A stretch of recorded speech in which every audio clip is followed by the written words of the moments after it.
Karakter utama terus berkendara dengan tetangga kompartemennya, dan keduanya terlibat dalam membaca. Setelah beberapa saat, pria itu terganggu dan mengalihkan perhatiannya ke depan untuk melihat apa yang dilakukan orang yang sama itu. Dia, pada gilirannya, membaca koran dengan penuh perhatian. Kemudian pahlawan itu melihat gambar-gambar dan menyadari bahwa perang saudara di kerajaan Yuta akhirnya telah berakhir. Omong-omong, kita bisa mengatakan bahwa faksi para putri yang menang. Roger tersenyum ketika melihat ini dan berkata bahwa akhirnya semua ini telah berakhir. Interlokutor itu mengalihkan pandangannya kepadanya. Dan jelas bahwa kata-kata ini entah bagaimana mencerminkan sesuatu yang aneh padanya.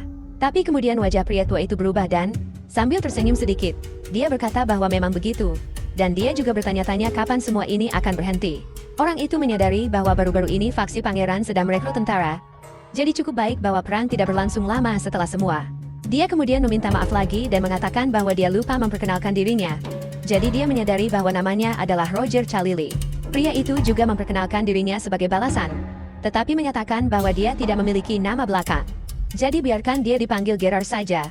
Dan sepertinya lawan bicaranya berasal dari kalangan bangsawan. Orang itu menjawab bahwa dia adalah bangsawan yang jatuh, dan biarkan dia tidak khawatir tentang hal itu. Orang tua itu menyadari bahwa semuanya sudah jelas baginya sekarang. Dan Roger bertanya kemana Sir Gerard akan pergi. Dia menyadari bahwa dia sedang menuju ke Lindenbone, ibu kota kekaisaran. Bagaimanapun, saya mendengar bahwa ini memang tempat yang cukup populer di kalangan turis. Orang itu bilang bahwa kekaisaran Esilian terkenal dengan rekayasa sihirnya yang maju. Jadi hanya karena ini, pasti ada sesuatu yang bisa dilihat di sana. Dia juga mengatakan bahwa dia sedang menuju Letterwald untuk bergabung dengan Akademi Theon. Kakek itu menyadari bahwa ini benar-benar mengejutkan. Dia masih sangat muda dan pasti merupakan seorang spesialis luar biasa di bidang tertentu. Roger hanya merasa malu karena hal ini. Kemudian dia berkata bahwa sebenarnya ini tidak demikian, karena dia hanya beruntung.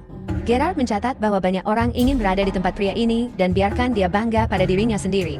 Roger kemudian tersenyum dan mengucapkan terima kasih atas kata-kata indahnya. Lalu menyatakan bahwa, kembali ke topik perang. Apakah rumor tersebut sudah sampai kepada orang itu? Dia berbicara tepat tentang orang itu. Ada seorang putri faksi yang menang.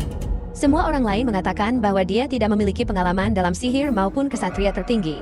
Ternyata dia hanyalah seorang tentara bayaran keliling yang bernama Machiavelli. Orang tua itu menundukkan pandangannya dan dengan dingin menjawab bahwa dia mengerti segalanya. Anak muda itu memperhatikan hal ini dan berkata bahwa lawan bicaranya tidak terlalu terkejut dengan hal ini.